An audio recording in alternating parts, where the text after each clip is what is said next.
جعل بین البحرین حاجزا، اور اس نے دو دریاؤں کے درمیان ایک حد فاصل بنائی۔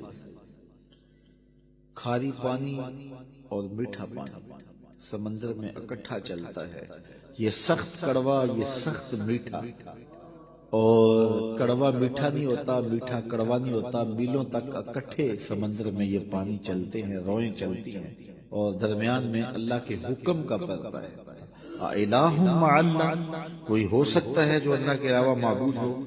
بل اکثرہم لا یعلمون، بلکہ ان میں سے اکثر سمجھتے نہیں ہیں۔ حضرت امام شافعی علیہ رحمہ شہتوت کے درخت کے نیچے بیٹھے تھے، کسی نے کہا اللہ کے ہونے کی دلیل دو، آپ نے کہا یہ شہتوت کا درخت ہی لے لو۔ کہا یہ کیا ہوا؟ جو سامنے آئی چیز اس کو دلیل قرار دے دیا۔ کہا دیکھو شہتوت کا درخت ہے، اس کی جڑوں کا رنگ اور ہے، تنے کا رنگ اور ہے، شاخوں کا رنگ اور ہے، پتوں کا رنگ اور ہے، پھل کچا ہو تو رنگ اور ہے، پک جائے تو رنگ اور ہے، ایک ہی زمین سے نکلتا ہے۔ پھر چھال کا ذائقہ اور ہے، پتوں کا ذائقہ اور ہے، پھل کچا ہو تو ذائقہ اور ہے، پک جائے تو ذائقہ اور ہے۔ پھر اسی شہتوت کے پتے بکری کھائے تو دودھ دیتی ہے، گدھا کھائے تو لید کرتا ہے، ریشم کا کیڑا چاٹے تو ریشم دیتا ہے، شہد کی مکھی چوسے تو شہد دیتی ہے۔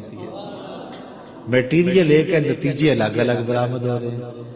تو کہا اگر تم اس شہتوت کے درخت کو دیکھو تو یہی اللہ کے ہونے کی دلیل ہے کہ اللہ کے علاوہ اب بھی کسی کو معبود مانو گے؟ جب مشکل میں کافر بھی پھنستے، جب وہ جنگل میں جاتے پھنس جاتے، کوئی راستہ نہ ملتا، یا سمندر میں کشتی پہ سفر کر رہے ہوتے تو کشتی ڈولتی اور موت سامنے نظر آتی، پھر اپنے بتوں کو نہ پکارتے، پھر خدا کو پکارتے، لیکن اللہ اتنا کریم ہے پھر بھی انہیں نجات عطا کر دیتا۔ یہ نہیں کہ اب پھنس گئے ہیں تو ڈبو دو، نہیں، اللہ تعالیٰ جل شانہ کافر بھی فریاد کرے تو اس کی بھی سنتا ہے۔ اس لیے کہا مظلوم کی آہ سے ڈرو چاہے وہ کافر کیوں نہ ہو۔ اگر مظلوم کافر بھی ہو تو وہ بھی اگر اللہ کو پکارے گا تو اللہ اس کی بھی فریاد سنے گا۔ اللہ اکبر۔ تو جب مشکل میں پھنس جاتے ہیں، صحراؤں میں، جنگلوں میں، اور جب وہ سمندری سفر میں طوفانوں کی زد میں اور بھنور میں پھنس جاتی ہیں ان کی کشتیاں، تو پھر وہ اللہ کو پکارتے ہیں، اور اللہ تعالیٰ جل شانہ بھنور میں پھنسی ہوئی کشتیوں کو نکال دیتا ہے اور مشکلوں کو کافور کر دیتا ہے۔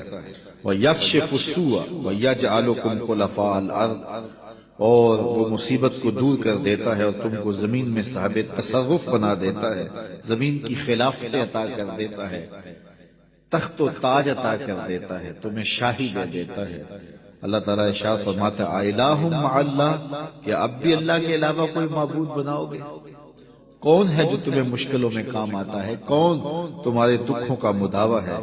قلیلا ما تذکرون، بہت تھوڑے ہیں جو یاد رکھتے ہیں۔ بہت سارے لوگ ہیں جب مصیبت میں پھنستے ہیں تو پھر اللہ کو پکارتے ہیں، جب مصیبت ختم ہو جاتی ہے تو پھر بھول جاتے ہیں، پھر اپنی وہی دنیا۔ جب وہ زمین کانپتی ہے نا، زلزلہ آتا ہے، تو پھر سارے کہتے ہیں یا اللہ میری توبہ، یا اللہ میری توبہ۔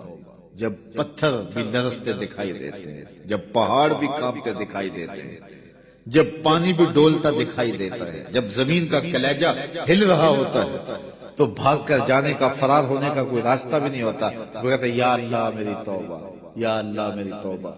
لیکن جب زمین ساکن ہو جاتی ہے تو پھر اسی طرح سرکش کے سرکش، متکبر کے متکبر۔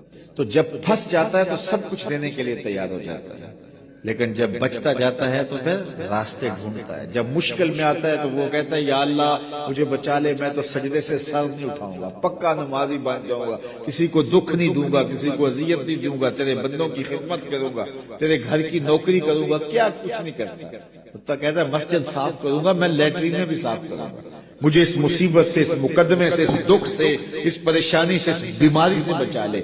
اور جب بچ جاتا ہے وہی چھاتی تان کے چلنا، اور وہی تکبر، وہی رعونت، وہی سرکشی۔ کیسا بدبخت ہے، لیکن وہ کتنا قریب ہے۔ جب وہ بندہ دوبارہ پھنستا ہے پھر کہتا ہے مالک، اللہ کہتا ہے چل جا، میں پھر معاف کر دیا، کوئی لاؤ تو صحیح ایسا کرے۔